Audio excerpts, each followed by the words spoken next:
Washington, amid pressure from within the Republican Party to step aside. GOP Senate nominee Roy Moore on Sunday night called a newspaper report carrying allegations he had sexual contact with a 14-year-old girl 4 decades ago fake news and said a lawsuit would be filed in response. Moore's condemnation of a Washington Post story during a campaign speech in Huntsville, Alabama, came hours after another fellow Republican, Senator Pat Toomey of Pennsylvania, urged him to drop out of a special election for one of Alabama's Senate seats. Toomey said Moore's explanations had been inadequate and that Republicans should consider Senator Luther Strange as a write-in candidate to run against Moore. Strange lost the Republican primary to Moore. Commentary: why don't Republicans dump Roy Moore? Moore tried to raise money from the controversy, writing in a fundraising pitch sent about mid-afternoon that the vicious and sleazy attacks against me are growing more vicious by the minute. He told supporters, "I'm counting on you to stand with me at this critical moment by chipping in a donation to help me bust through the vicious lies and attacks and get the truth out to as many voters as possible before December 12th. Former Alabama Chief Justice and U.S. Senate candidate Roy Moore speaks at the Vestavia Hills Public Library, Saturday, November 11, 2017, in Vestavia Hills, Alabama. Hal Yeager, at the Post story quoted 4 women by name, including the woman who alleged the sexual contact at 14, and had 24 other sources. A former prosecutor who once worked alongside Moore said Saturday that it was common knowledge that Roy dated high school girls. In a Huntsville gym, Moore assured supporters that the Post story was a desperate attempt to stop my political campaign and that the allegations that he was involved with a minor child are completely unfalse and untrue and for which they will be sued, drawing a round of applause. He also questioned why such allegations would be leveled for the first time just weeks before the special election in spite of his decades in public life. Why would they come now?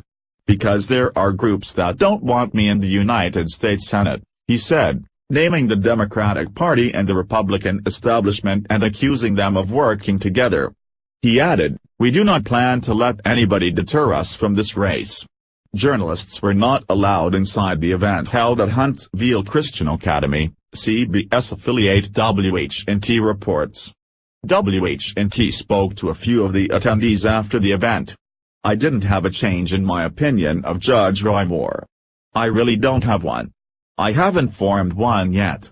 I'm a Democrat, I'm not a Republican, but I wanted to hear his views unfiltered and unedited," said Don Daniel.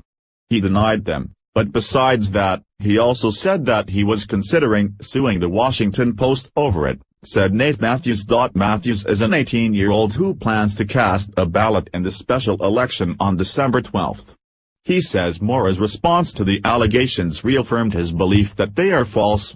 "When they first came out I thought that maybe they were true, but after hearing him speak, I'm sure he's telling the truth," Matthews said. Tom Fredericks, a Republican running for the District 4 seat for the Alabama House of Representatives, told WHNT that he believes the idea that Luther Strange should be a write-in candidate will not become a reality at the polls.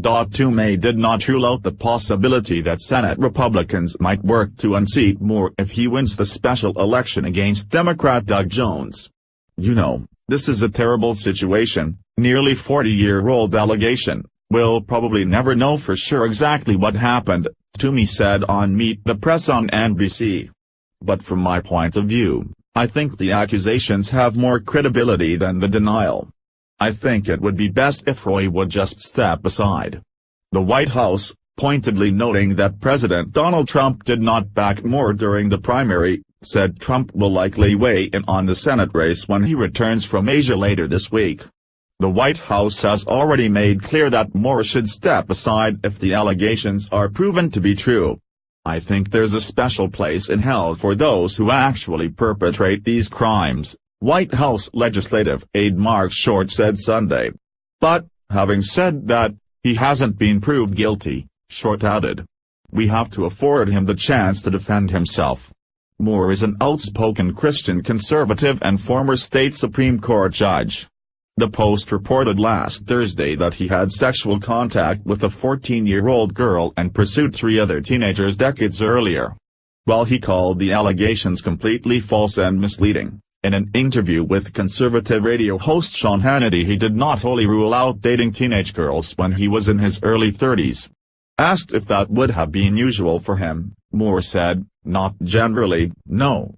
The story stirred concern among anxious GOP officials in Washington in a key race to fill the Senate seat once held by Jeff Sessions, now the U.S. Attorney General.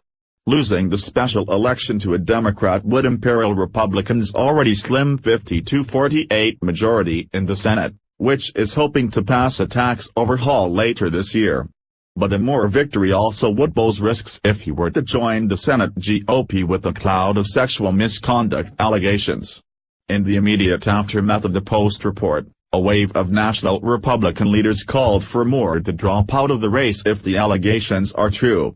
They included the head of the House Freedom Caucus, Representative Mark Meadows of North Carolina, Senate Majority Leader Mitch McConnell of Kentucky and Texas Senator Ted Cruz. Over the weekend, more Republicans distanced themselves from Moore. "Look, I'm sorry, but even before these reports surfaced, Roy Moore's nomination was a bridge too far," tweeted Senator Bob Corker, R. Tennessee, on Saturday. Senator Tim Scott, RS.C., on Sunday said Moore's denials seemed to raise more questions. "Certainly, the allegations are very, very strong. The denial was not as strong as the allegations," Scott said. "If the allegations are true, there is no doubt he should step aside. And not for the party, but for the American people.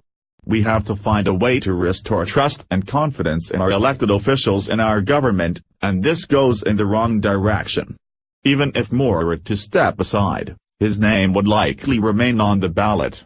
And any effort to add Strange as a write-in candidate would threaten to divide the GOP vote in a way that would give the Democratic candidate a greater chance of winning. Moore beat Strange in the Republican primary in September. Mindful of the stakes, Democrats on Sunday appeared largely content to let Republicans debate whether Moore should be their standard-bearer in the race. "Look, we all know that Alabama is a very tough state politically for Democrats, but this is a special situation where we have a great candidate," said Senator Chris Van Hollen of Maryland, the chairman of the Democratic Senatorial Campaign Committee. "On the other hand, you have a very, very flawed candidate in Roy Moore, which is why many people are calling upon him to step down, but I'm going to leave this to the people of Alabama. This is their decision," he said. Toomey and Short appeared on NBC's Meet the Press, Scott spoke on CBS Face the Nation, and Van Hollen was on Fox News Sunday.